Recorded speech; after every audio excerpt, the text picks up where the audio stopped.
Alright, hello everybody and welcome to this video. Again, well, not again? What am I saying? So what we have here is my 1960s Sears CRT TV with the back off, and I don't think I showed you guys that in the back last video. I was just too lazy to show you with the back off, so yeah, here it is with the back off. And I'll tell you in a second why it's off. So here's the tubes and stuff, and there's the big guy right there. And this thing is dirty. I don't really want to poke around in there too much because I just had this thing on, and there's who knows how many bolts in this thing going through. Or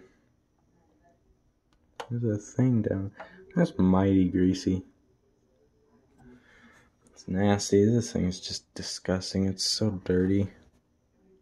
It's like, what?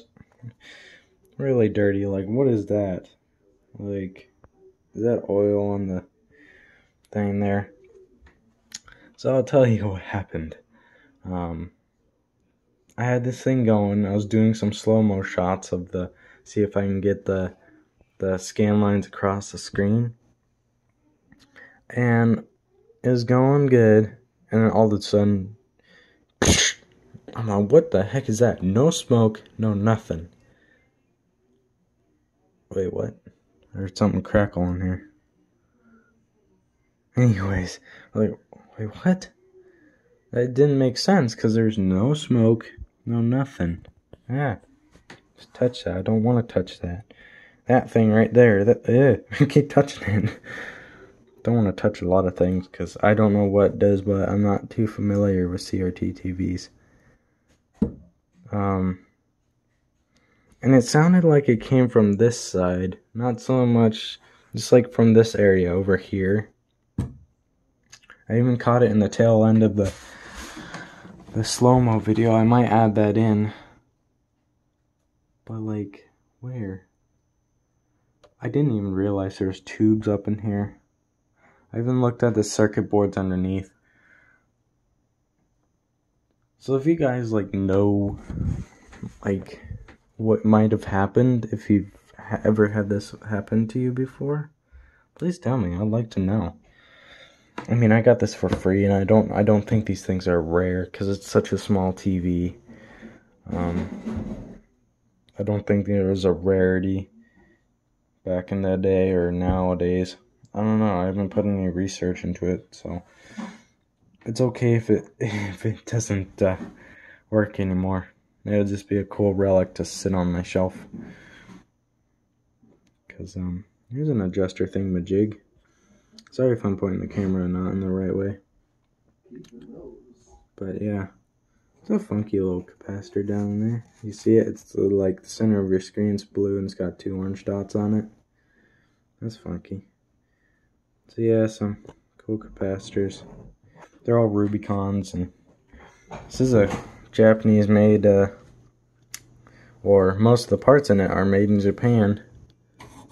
See, Japan. See it? It's backwards.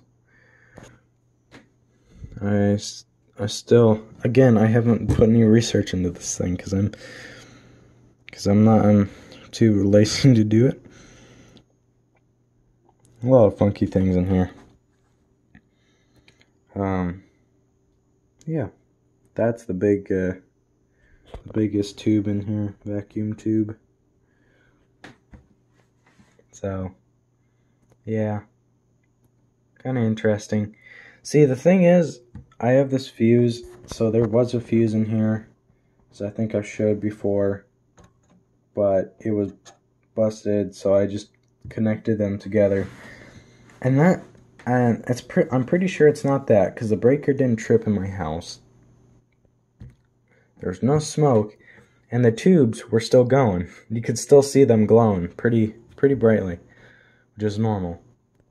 So, I don't know what happened. I don't know if maybe the picture sending tube might have busted, or the filament and it just burnt out, if that's a thing. I'm sure it is. Or if the transformer had an internal failure and there's just so much like goo on it. Ew. Look, it's like sap. It's disgusting. Stuff on it that it just captured all the smoke and it didn't do anything. Because that thing is totally encased, whatever this gooey stuff is. I don't know what it is. It's nasty. Or if maybe this went out because, what? Arc or meter second anode connector and picture tube HV to chassis ground only. Oh, that's for when you're taking this thing out. Hook it up to that or that and there and just feed it down inside that coupler there and ka-ching, because it's basically a giant 16,000 volt capacitor. So yeah, and I was afraid I was generating x-rays when I so I thought that said 16 kilohertz, and see, this is your hertz changer. It's kind of funny how it works. You can hear, like, physically hear the hertz going up and down when you turn this. And I thought that going above 16 hertz would, like, produce x-rays out the tube. I'm like, oh god. But no, that's 16 kilovolts, and I don't think this thing produces 16 kilovolts. So yeah, because it can what does it say? Can cause rate. Oh, I don't know what it says.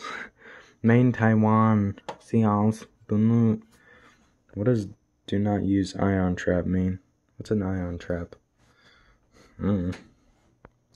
So yeah, if you know what might have happened, do you mind telling me? Because I would like to know, because I kind of like to get this thing going again. You know, maybe when I get my tools and stuff, I might pull this thing out. It has those tubes up in it. I might take a look. Can't fit my phone in there. My phone's too big. My old phone. I used to be able to do that. Anyways, yeah. So I'll put in that slow-mo shot, and at the end you might be able to hear the sound. And if you hear like a glass sound like that, that's because I had my phone sitting on this glass just like straight, so I could get a steady shot of it. So I'll put that in. So if you guys know what might have happened, please tell me, and I'll catch you guys in the next vid.